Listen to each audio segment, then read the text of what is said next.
Энэ орчлонгийн хүн төрлөختний хувь заяаны цадиг өөрийн гэсэн өөр мэц үнэт зүйлсээр хөглөгдөж хүмүүний амьдралын зам харгуй гэрэлтүүлэн амьдралын мөн чанар утга учирыг илэрхийлдэг билээ. Гэрэл сүүдэр солбилдох хүний амьдралын утга учир эцэг их унаж төрсөн утга ус хүн чанарын сэтгэлийн хөг аялгуутай хослон эрж буцах хүмүүний амьдралын ертөнцийг ер бусын өнгөр хучрахын үн цэнийг хэмжээлэх аргагүй ажээ. Эрхэмсэг орш хуин хүмүүний ертөнцийн анир.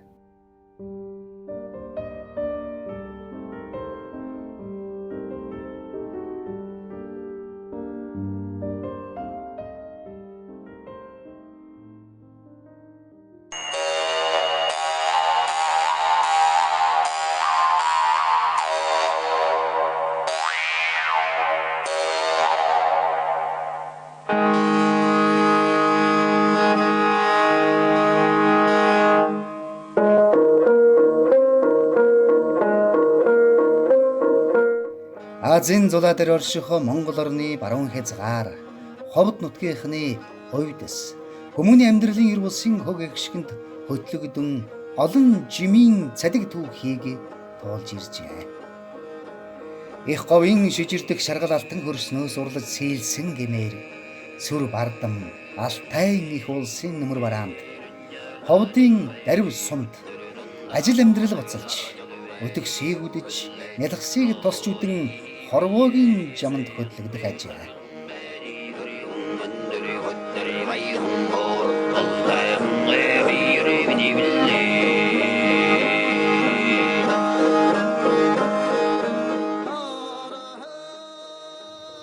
Ховдын дарив сумын байгалийн гоо үзэгслэн гэж чимж нутгийн зон олныг хайрвэлдэн хучин нөмөрсөн бомбот хайрханы жинстийн хоёр богдын хэвлийдэх алт мөнгөн овооны дээд шилд тэр нэгэн өдөр нутаг усны уугуул жинст олхон овогт хүрвинд нэгэн хөв мэндэлсэн нь хожим Монгол орноо тэв дэлхийд гайгуулах хөвсгөр торгон совдны таласт болон гэлалзах болохыг хорвоо яахан мэд.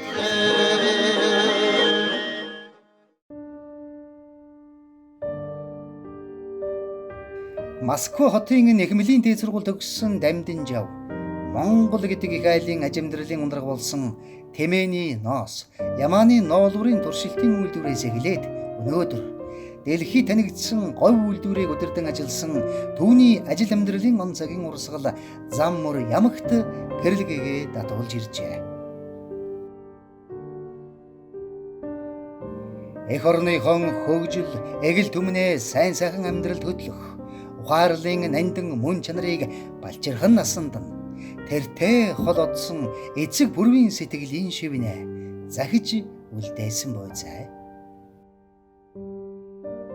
Дамдин Жав хүү ховдын төвийн 10 жилийн сургуулийг сурлага номороо тэгш дүүрэн төгсч нутаг орноос алс холыг зорих ховь тавилантай учрах болжээ.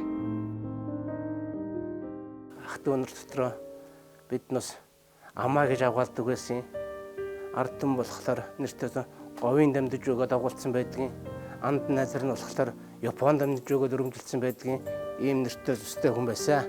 Анх эхлээд хавдлаас ачааны машин дээр нэг модон хайрцагаа тавьчаад Улаанбаатар хотод орж ирэхэд одоогийн тээврийн төвчөөл байсан юм шиг байгаа юм. Тосч авахгүй байхгүй.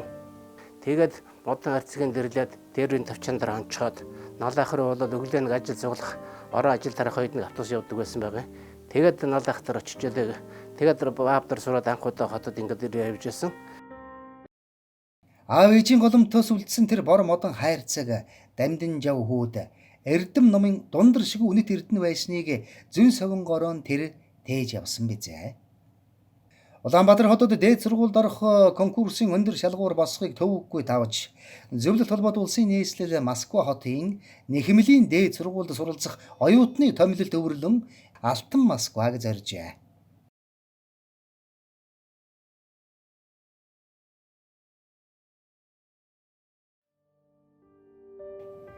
Эх орны томилолтоор гадаадад явуулсан Монголын төр засаг түүнийг харвар жилийн дунд нухалж төлөвшүүлж авах үүднээс төмрийн завууд Мах комбинатын үйлдвэрт залуу зохион бүтээгч инженер Дамдин Жавыг томилсон байна. Гадаадад өндөр мэрэгжил эзэмссэн Дамдин Жавыг бас нэг шинэ улс орны хөлийн дээс давах хувь заяа өгдөжээ. Мах комбинатын үйлдвэрийн хэдэн нөхдийн хамт ардчилсан Герман улсыг төр засгийн томилолт өвөрлөн зорьсон байна. 1970 онд Дамжин консерв үйлдвэрийн лаз үйлдвэрлэлийн чиглэлээр бие технологийн чиглэлээр арчилсан Германд холбогдох хэд хэдэн ажилтан бас инженер техникийн ажилтнуудтай хамт явж жил гаруй үйлдвэрийн дадлах хийсэн юм аа. Ингээд төгсч ирээд Монголд анх удаа консерв үйлдвэрлэл ажил эхэлсэн. Ингээд Дамжин маань одоо лазыг үйлдвэрлэж анх удаа Монголд консервын лаз үйлдвэрлэсэн инженер юм аа. Ингээд дотор одоо 2 жил гарan консерв үйлдвэрлэж экспортод гаргаж, за консерв үйлдвэрлэлүүд бол анх удаа Монголд хийж байгаа учраас төр засгаас их анхаарал тавьдаг. Биднийг одоо антай ирж ажилдаг удирдах байгууллагаас ямар газруудаас бидэнд одоо тэд нөхдүүдэд тайлбарлаж өгдөг юм байлаа. Тухайн үеийн социалист орнууд дотор хөгжлийн түүчээ болсон ардчилсан Германы хүнсний үйлдвэрийн технологиг Монгол залуучууд эх орныхон үйлдвэрт амжилттай нутагшуулж чадсан байна. Тухайлбал монголчууд лаазалсан махан бүтээгдэхүүн өөрсдөө үйлдвэрлэж эхэлсэн нь хүнсний үйлдвэрлэлийн хувьд цоо шин техник технологиг нэвтрүүлсэн ололт амжилт болж байжээ.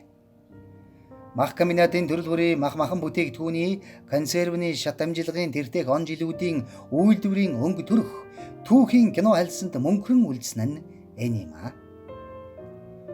Үнэн дээр Монгол улсын аж үйлдвэржилтийн хөгжлийн алтан үеийн нэг хэсэг эндээс харагдана.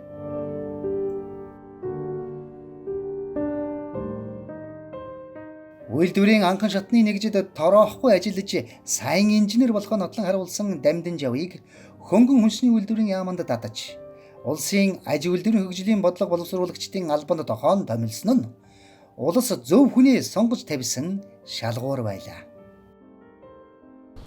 Тэр үед яам газруудад одоо үйлдвэр дээр сайн ажиллаж байгаа инженер техникийг шилж авдаг байсан юм л да.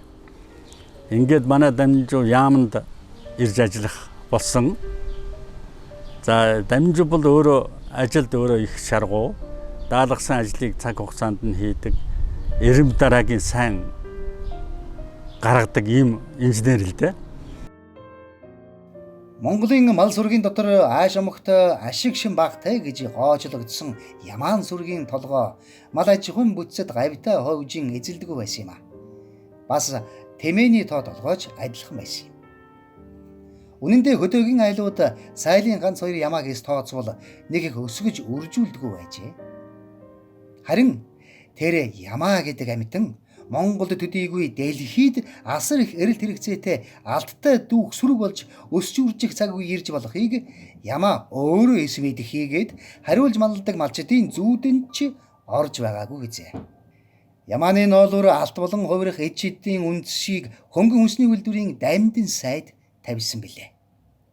Нэгдсэн үндэсний байгууллагын ЮНИДА төслийн хүрээнд монголчууд Ямааны ноолуур, тэмээний ноосыг боловсруулж хөвсгөр алт болгож дэлхийн зах зээлийг байлдан дагуулах их аянд мордсон түүхийн эхлэл хэн хүний санаанд ормгүй байжээ. Хөнгөн хүнсний үйлдвэрийн яамны түшмэл Дамдин Жав Аз төдийгүй дэлхийд техник технологийн хөгжлөөрөө хүчрэх улсын нэгд тооцогдох Япон улс руу 5 монгол ажилчныг удирдан авч явах үүрэг оногджээ. Япон оронд бол бид нар 1975 оны 7 сарын 23-нд Улаанбаатараас Иркүүгээс Хабаровск тэгээд Японы Нигата хотод очиж нис концерт очсон. За бидний үндсэн зорилго бол Ямааны ноолуурыг Монгол Ямааны ноолуурыг үйлдвэр аргаар боловсруулж хэрхэн яаж боловсруулах одоо үйлдвэрийн дадлах хийх, техник технологийн судлах, тэнд суралцах ийм л үндсэн үүрэгтэй явж байсан. Бидний дунд бол одоо 42 настай Мишкин Фернле гэж одоо нэхмлийн үйлдвэрт ажиллаж байсан Ахмад инженер Дамжин дарга яамнаас үйлдвэр комбинатын одоо манай нэхмлийн үйлдвэрт ажиллаж байсан уран лууяал гэдэг лувсан чөлтөн гэж их нарийн одоо их гарын урд сүйд сайтай тийм лувсан чөлтөн гэж хүн лаврант Цэндавиш хэвсний үйлдвэрийн самнах машин баригч Монхожийн Дэлгэр сүрэн тэгээ миний бие ингээд 6 хүн гэж явсан.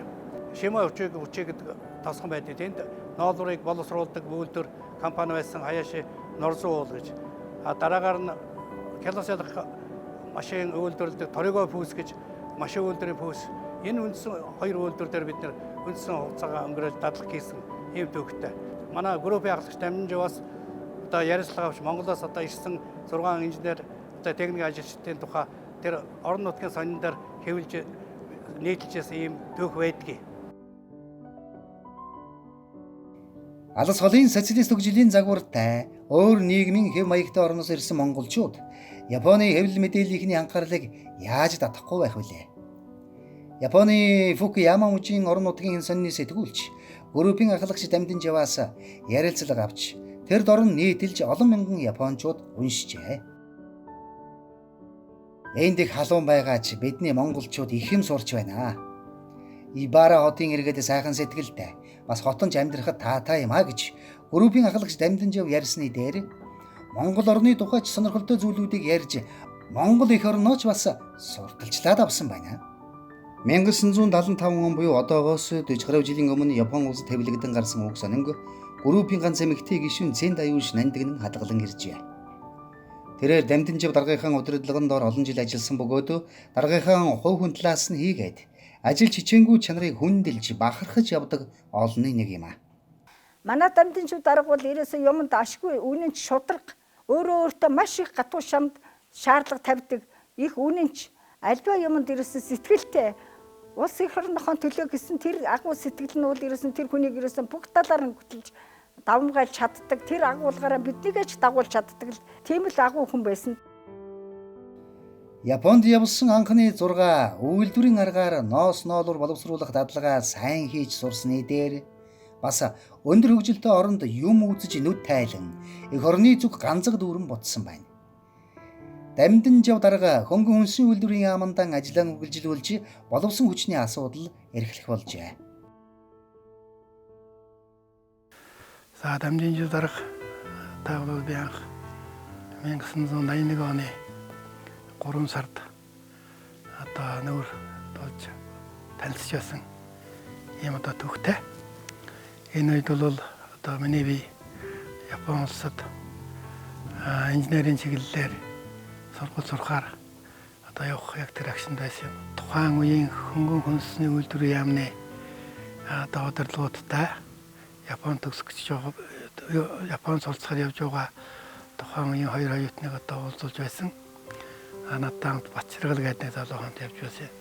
Одоо тухайн үеийн яамны боловс хүчний газрын дараа шархууга та хоёрыг одоо хөнгөн үйлдвэрийн газрын ахлах мэргэжилтэн нэг мундаг мэргэжилтэн бий. Тэрнтэй уулзуулнаа тэр өнөөс та хоёр нэг зөвлөгөө аваарай гэж. Тэгтэл шууд өөрөө би Дамжинжав гэж юм байсан байна уу гэдэг ингээд. Их тийм одоо шууд одоо хэлдэг тийм ирэмгийн одоо нэг тийм ахтай анх гарч байсан. Тэр маань бол одоо манай Дамжинжав дарга байсан юм аа. Тэгээд одоо захих юм юу вэ гэдэг одоо боловс хүчний дарга хэлэхэд л бол одоо сайхан орон одоо тэр оронд маш сайн одоо инженерийн мэргэжилээр сурах хэрэгтэй. Тэгтээ бас ард түмний амьдрал гэж байдгийн шүү. Гэт инээгээд тэгээд мизүвари гэж нэг сайхан юм бий. Ингээд одоо виски жоохон гэж дээрээс усыгээд тэгээд мөсийгээд дуудаг нэг тийм соёл байдгийн. Тэр соёлоос суралцаарай гэж ингээд инээжсэн. Тэр нь одоо миний сэтгэл зүрхэнд одоо ил ингэж одоо гэрэлтэж одоо байт юм аа. Анх одоо Дамжинжав даргатай 6 хүн Японд ноолуурын үйлдвэрийн мэргэжлийг эзэмшиж туршилтын үйлдвэр гэж байгуулж ажилласан ийм төвхтэй. Одоо бол тэр дунд улсын хойдолд байдаг шүү дээ. Одоо Боингийн төв үйлдвэр болсон байна уу. Тэр бол анхны Монголын ноолуурын Яманы ноолуур тэмээнээс бол туршилтын үйлдвэр. Тэр үйлдвэрийн анхны дарга нөгөөд үүсгэн байгуулж барьж ашиглалтанд оруулж одоо үйл ажиллагааг зөвшөөрсөн нь бол энэ Пүргийн Дамжинжив гэдэг энэ хүн байна. Энийг бол одоо хэлэх ёстой.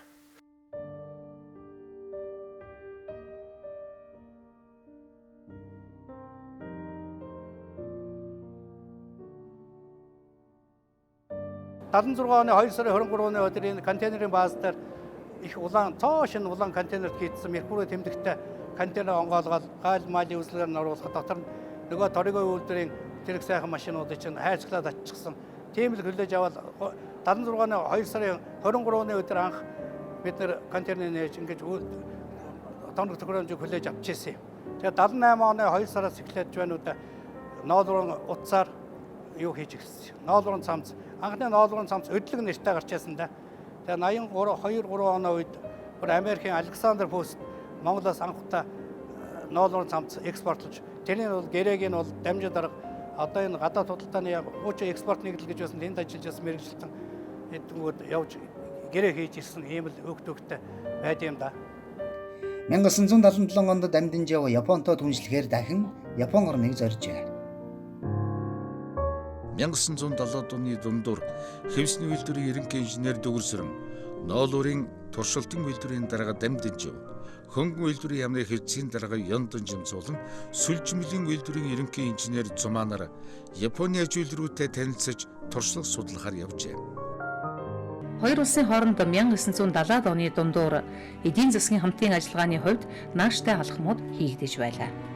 Монгол улсаас Япон улсад суугаа элчин сайд Дамад Аржаа, Японы гадаад хэргийн сайд Хатаяма нар эдийн засгийн хамтын ажиллагааны тухай ноот хүчийг солилцсноор олон жил зөвшөлтсөлд хүрч чадаагүй явж ирсэн дайны төлбөрийн асуудал шийдэгдсэн юм. Өөрөөр хэлбэл Япон улс Монгол улсад эдийн засгийн дэмжлэг үзүүлэх хүрээнд 17 сая Америк долларын санхүүжилтийг олгохоор болсон түүхтэй. Дамжинжив дарагт багийнхны ноос ноолор боловсруулах туршилтын үйлдвэрийн төсөл амжилттай хэрэгжснээр өнөөдрийн дэлхийд танигдсан говь үйлдвэрийн ундраг эхвлэг болсон түүхтэй.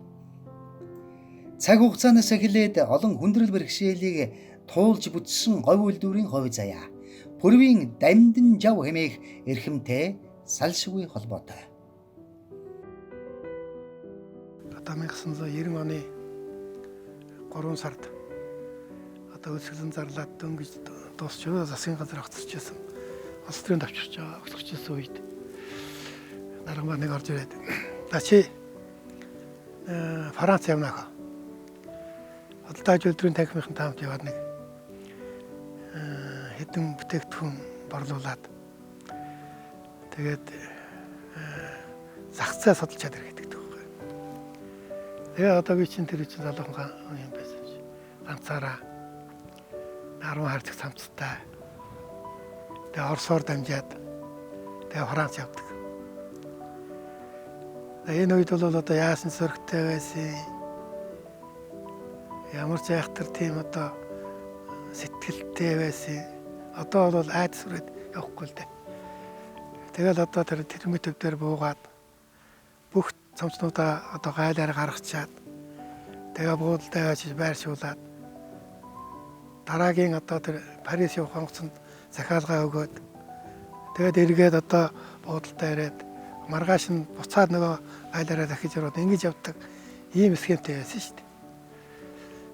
Тэгээд энийг одоо ийм үйлдэлээр ингээд 91 92 онуудад бол олон дахин давтаж одоо Франц, Итали, Герман, Бенелюксийн орнууд гэж байсан одоо бол Европын ол болсон юм лээ л дээ. Энэ орнууд руу ингэж одоо бүтээгдэхүүнээ явж зардаг байлаа. Энэ дээр одоо бүрэн эрхийг бүх одоо шийдлийг гаргах энэ зүйлийг одоо надад даатгаж ингэж байсан юм бас өөрийнхөө болсон хүчинд 100% итгэдэг. Итгэснийхаа үндсэн дээрээс үр дүнгийн гаргаж чаддаг. Одоо ийм бас онцлог өдөртөгч одоо байсан шүү гэж бас тэмдэглэж хэлье. Энэ бүхэн дээрээс үндэслэж 1990 оны одоо 12 сар гэхэд говь комбинат бол одоо Складанд байсан бүх бараагаа Европ руу гаргаж экспортлж чадсан. Ингэснээр одоо энэ зогсолт хийдэг 3-4 дугаар станцуудын сэлбэгийг худалдаж авах. За энэ дарга нарын машин хүртэл бензингүй зогсдог байсан. Тэр бензинийг худалдаж авах валютын их усурыг говийн одоо хамт олон одоо тэр үед одоо бүтээж гүйцээж өдөр шөнөгүй ажиллаж ингэж одоо байсныг бол амьдрал дээр одоо ажиллажсны хувьд тэмдэглэж хэлэхэд одоо таатай байна. Энэ бүхэн дээр бол одоо говь хүмүүний дарга Дамжин Жумгаан өөрийнх нь одоо үүрэг ороод авахаалсан ба маш их нөлөөсөн юм аа гэж ингээд тэмдэглэж хэлье. Баялаг бүтээгдэхүүнээрээ дэлхийг чимэж гоёсон говь комбинат гадаад одоодын хэвлэлийнхний анхаарлын төвд байнга байж ирсэн юм. Үнэн дээр Монголын эдийн засгийн гол ачааг өөрчилж ирсэн говь үйлдвэр Дамжин даргын үед өндөр ашиг орлоготой дэлхийн зах зээлд хүрээгээр тэлж чадсан. Улс орны эдийн засагт томоохон хувь нэмэр оруулж байсныг Монголын өдөр тутмын сонинд гарсан нийтлэлүүд батлах ажээ. 1993 онд ч Дамжин даргын байх үед гадаад Европод Монголоос сард 23 мянган ширхэг сүлжмэл сон зачжээ л шүү дээ. John Govis гэдэг бас хамтарсан компани байгуулаад худалдааны фирмтэй тэллүүгээ бид нар манайхан говьас машинаар зөндөө олон машин ингээд яатсан. Тэр үед шалаан том тэрэг байх биш. Голдуу ачааны тэрэгнүүд байсан байх. Олон машин хөслөөл. Тэгээд онгоцны буулдар аваач.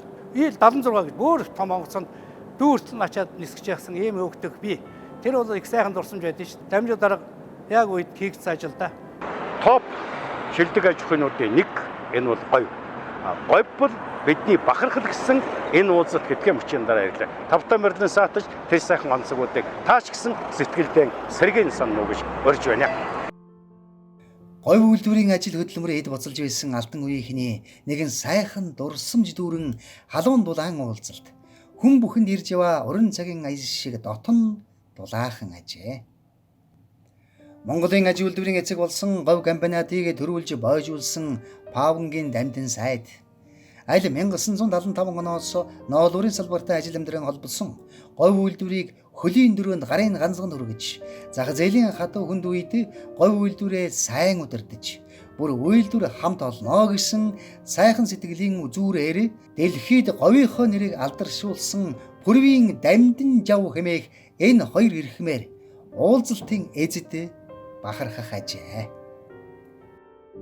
Амьдралдаа ноолуурыг Монголд боловсруулаад баялуудаа хөлтөг болсон шүү гэдэг одоо бас бараг 40 жилийн баталсан энэ явдлууд үнэхээр түүхэд тэмдэглэв.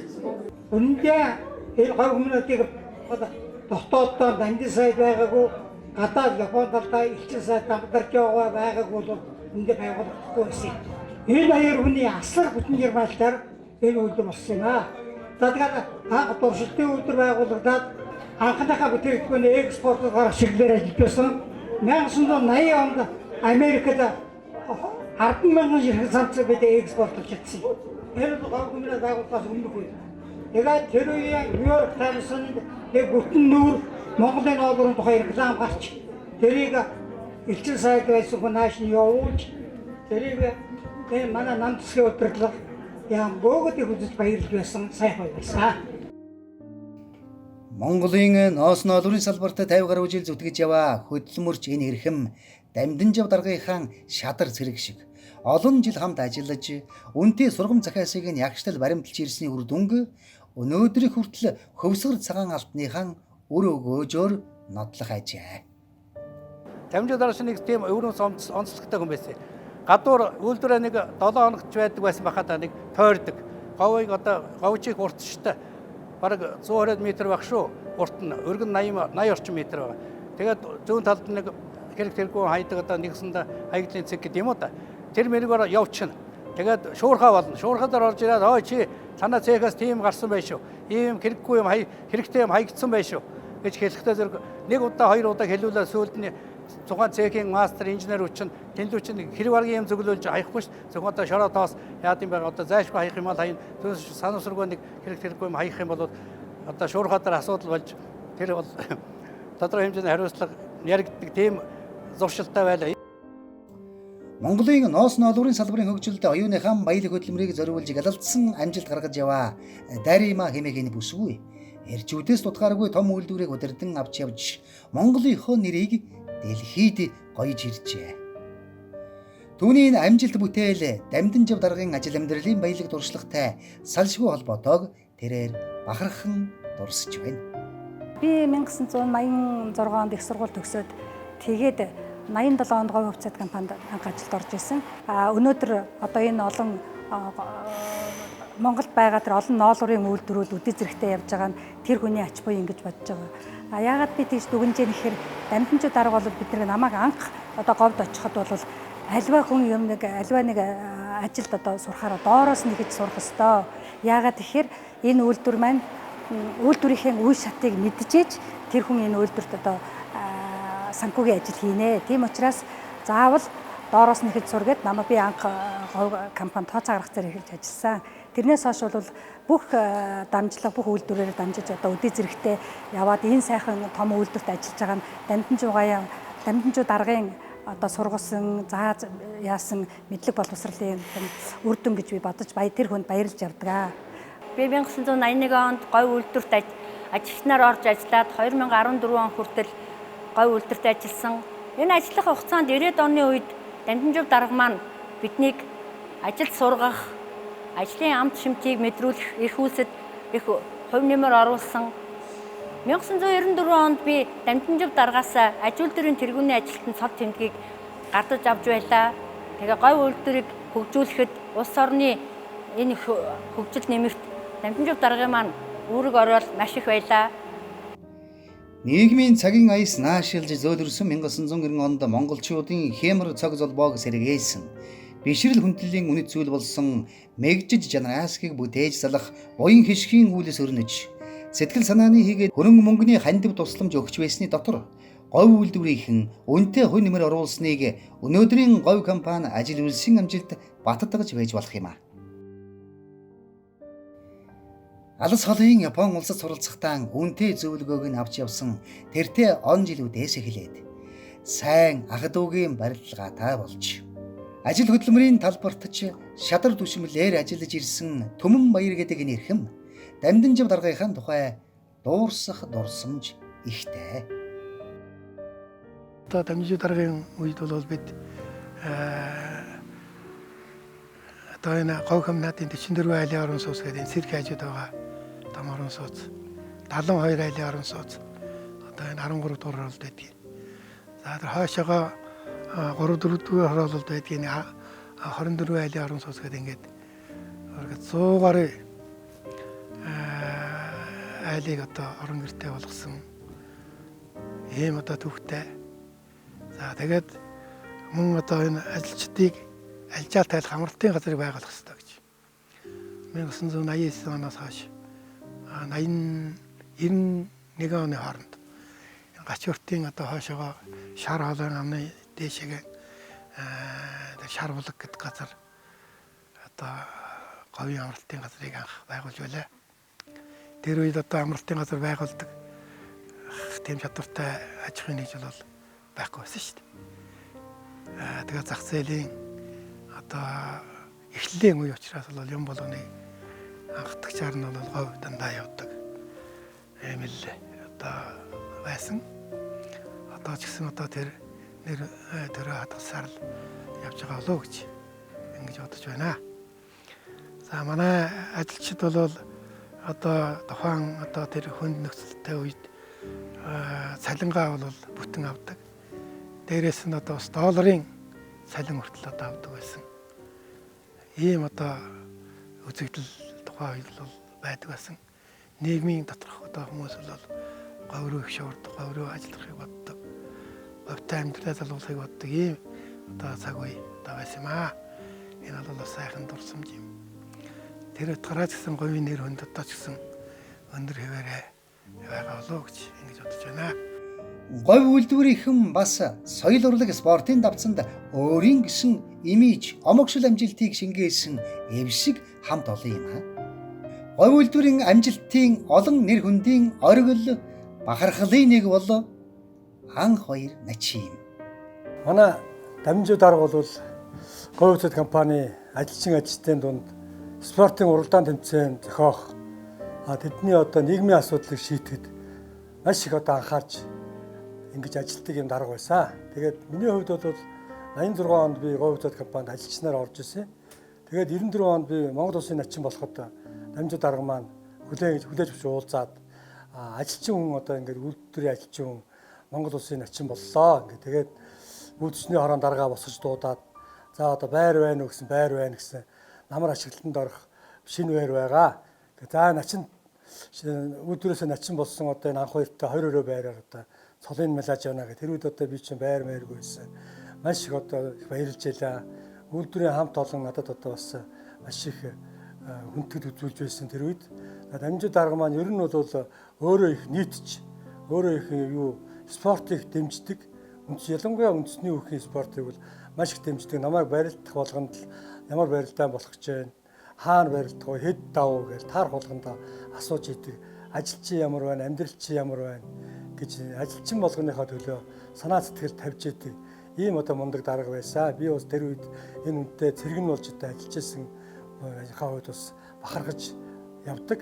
Ажилчдынхаа хүүхдүүдэд зориулсан цэцэрлэг үйлдвэрийн хашаанд амарч эмчилүүлэх сувилал, ажилчдын бие бэлтрийг хөгжүүлэх спорт заал, нийслэлээс холгүйхэн гачин уртад цэвэр агаар амд чанар хоол ундтай амралтын газрыг барьж, ажилчдынхаа нийгмийн асуудлыг цогцоор нь шийдвэрлэж өгснөөр говийнхны амжилт бүтээл дүүрэн алтан он жилүүд байсныг түүхийн амьд гэрчүүд баталж байна. За Дамжууд маань ажиллах хугацаанд ажилчдынхаа нийгмийн асуудлыг шийдвэрлэхэд онцгой анхаардаг байсан. Үйлдвэрийнхээ дэргэд хүүхдийн цэцэрлэг байгуулсан. Амралтын газар байгуулсан. За тэгээд орон сууц барьсан. Говь хүмүүст илгэлтээр очиад бид нарыг айгүй харж үздэг байсан. Тэгээд ажилчдынхаа нийгмийн асуудлыг маш харж үздэг. Би бол говь хүмүүстээс 2 өрөө байшин авсан. Тэгээд говь хүмүүстээс бол шагнал маш их авсан. Би бол говь хүмүүст бол маш их хайртай. Би 1980 оны 7 сарын 1-ээс Нос эдлэн говь комбинат гэдэг энэ үйлдвэрт анх орсон. Цалин мөнгө сайн байлаа, ахуй ангам сайн байлаа. Даймын даргатай бол олон жил ажиллаа. Одоо бол ерөнхийдөө бол энэ мэрэгчлээ 40 гаруй жил ажиллаж байна. Байр нэг өрөө байраар шагнуулж илаа. Одоо тэр байранд одоо хүртэл амьдарч байна да. За энэ тэр үед бол бас л нэлээд чухал ажил байсан. За ийм ажил хийдэг дарга нар бол тэр үед бас ховор байсан. За дургугээс гадна хөрөнгө мөнгө их шаардагдана. За энэ үнд одоо хүч хөдөлмөрөө зөв зохицуулахаас ахуулаад хөрөнгө мөнгөө зохицуулахаас ахуулаад их олон ажил гардаг байсан л да. Энэ чанараараа говь үйлдвэр салбарынхаа хэмжээнд тэргүүний үйлдвэрээр олон удаа шалгарсан. Улсын уралдаанд төв дүргэн байгууллага гэж ярьдаг байсан юм да. Намын төв хороо сайдын зөвлөл үйлдвэрчний эвэл эвлийн төв хорооны шагналыг удаа авсан. За энэ шагнал бол хамт олонний шагналсан мөнгөн шагнал одоо шилжин явах туг авдаг байсан юм. За энэ бол одоо энэ хамт олныг хэн яаж удирдах вэ гэдгийг харуулсан ийм үлгэр жишээ ажлын нэг үнэлт байгаа юм л да. За Дамжууд өөр нэг чанар бол ажилчдынхаа дунд орж ажилладаг. Тэдний хөдөлмөр ахуйн нөхцөлийг сайжруулах, ялангуяа хөдөлмөр хамгаалал аюулгүй ажиллагаанд инженер хүний хувьд өөрөө их анхаарал тавьдаг. Энэ агуулгаараа говь үйлдвэр болоод хөдөлмөр хамгаалал аюулгүй ажиллагааны үлгэр жишээ үйлдвэрийн нэг болж байсан. Энэ бүгд бол одоо манай Дамжуудын ажиллах хугацаанд улс орондоо байгуулсан одоо гавьяа. Говь үйлдвэрийн 30 жилийн ойд зориулан бүтээсэн, дэлхийд танигдсан говь компани гэсэн Монгол хүний бахархлыг төрүүлсэн энэ хүн номонд говь хэмээх ажилсаг хөдөлмөрийн ам бүлийнхний гал голомтыг Асраанбаатараагаас эхлээд эрч хүчтэй, ээдрийн нугалтай түүхийн зам харгуйг тавилдсан элчин сайд Дамб Даржаа, Паунгийн Дамдын сайд, Салдан сайд, Дамдын жав дарга, Японы төслийн багийн Хаяши Чикаюки, Накакума Такаёши, Яндон Жамс нарын эрхмүүдийн түүх бүтээсэн үнэтэй дурсамжууд мөн хөлөгдөжээ. Алтан үеийн оргил цагийн айлын эзний алсын хараа бодлого шийдвэр дэлхийн зах зээлдээ уягдан гарч их ашиг орлого олж Монгол гэдэг улсын эдийн засгийн оршин тогтнолд үнэтэй хувь нэмэр оруулж ирснийг тоочход амаргүй юм. Унаж боссон олон зууны түүхтэй Азийн зулаа дээр орших Монгол улс. Энэ дэлхийн улс орны ард түмний нэгэн адил хамтаараа аливааг бүтээн байгуулж, сайн сайхан амьдралын төлөө ажиллаж хөдөлмөрлөн, хуучныг үдэж, шинийг ухтан авч, бас өнгөрсөн түүхэндээ байгуулж бүтээснэн хойж үедээ мөн хөлөмөлдөөж, энэ орчлонд хүн болж төрсний ачийг хариулж яваа билээ. Тэртех он жилүүдэд Япон Монгол хүмүүсийг нөхөрлөж найзлуулж говь хэмээх баялаг бүтээгч айлын гол голомтыг асаасан галын дүл мөнхөд асаж Монгол эх орном дэлхийд гаргаж Монгол хүний бахархал болон ирэх шин он цагуудыг тосч яваа нь үнэхээр сайхан билээ. Говь үйлдвэрийн баялаг Монгол хүн бүрийн баялаг юм. Энэ л их баялаг түүхийг босгож бичлцэж говь үйлдвэрийн түүхэнд алтан үеийнхэн хэмээн алдарших ховьтой он цагийн тодголын нэгэн эрхэм бол говийн Дандин жав дарга гэсэн нэрийн хуудасны эзэн билээ. Цэвэр цэмцгэр цагаан халаад, шулуун шударга зарчимж шаардлагатай, жинтэй цөөхөн үг. Найз нөхөрлийн халуунд дулаан илж, гэр бүл ах дүү нартан халамжид түшгэн байсныг Дандин жав дарга хэмээх эгэл эрхэмтэй эрж буцах он цагийг тосч үзсэн хүн бүхний зүрх сэтгэлийн гүнд үлдсэн бизээ.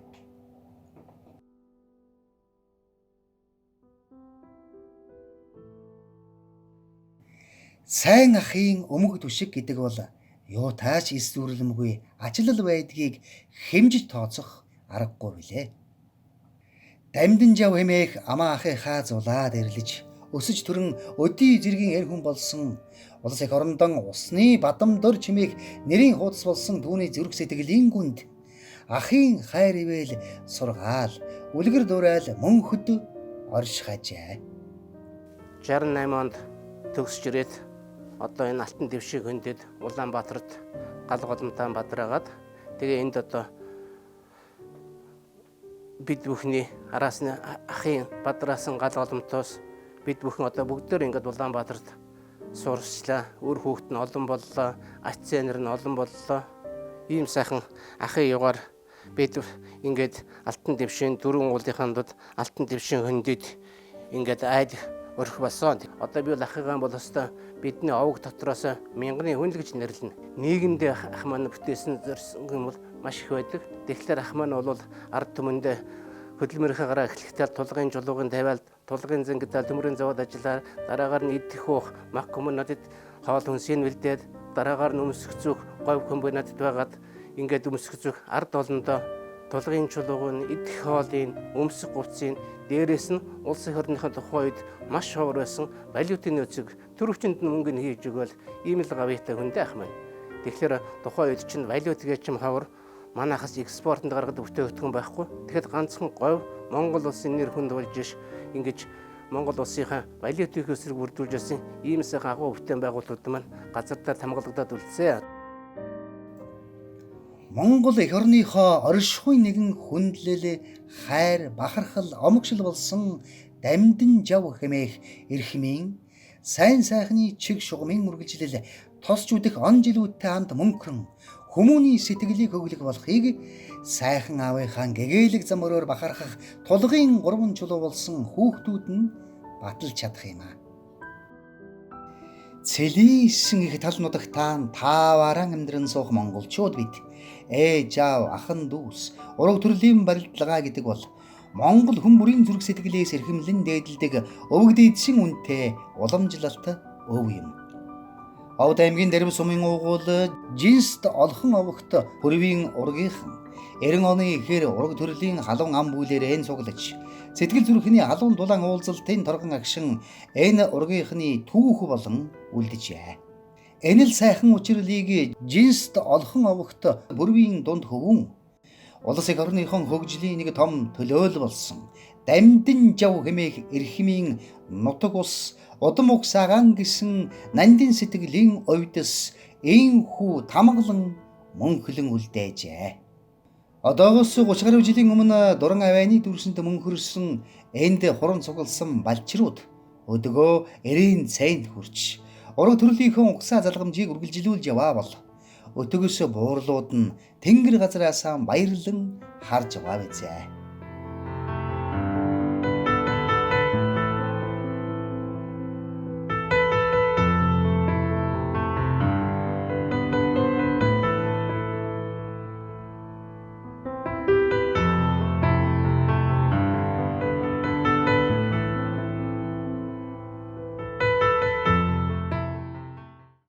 Цомбон турайтай хүрний хөг эгшигтэй хослон нийлэх ээж хүү хоёрын сэтгэлийн уяа. Дамдин жав хүүгийн зүрх сэтгэлийн хөгөөр холоорын аян зам хийгээд ажил амьдралын уртын жимийг бас хөглж ирсэн ажээ. 44 жил болж байна да.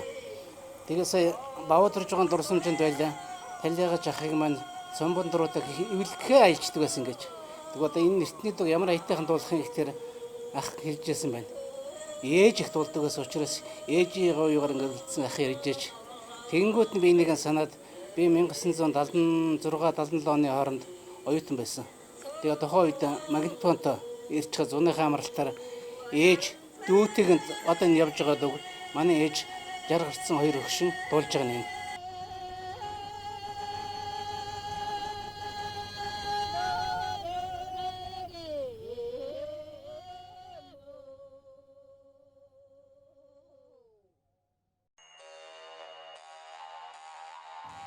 Төрүүлж өсгсөн хүүгийн эх орон эцэг эх нь сайн хүн болгож баярлаж бахархахын адил Монголын баруун хязгаар ховдын дарив сумын сүр бараа нутгийн зон олны өмг түшгэн болсон бомбод хайрхан алс хол эргээсэн хүүгийнхээ сайн сайхан амьдралын зам мөрд омогшин бахархаж байгааг хэн эс мэдэх вүлээ?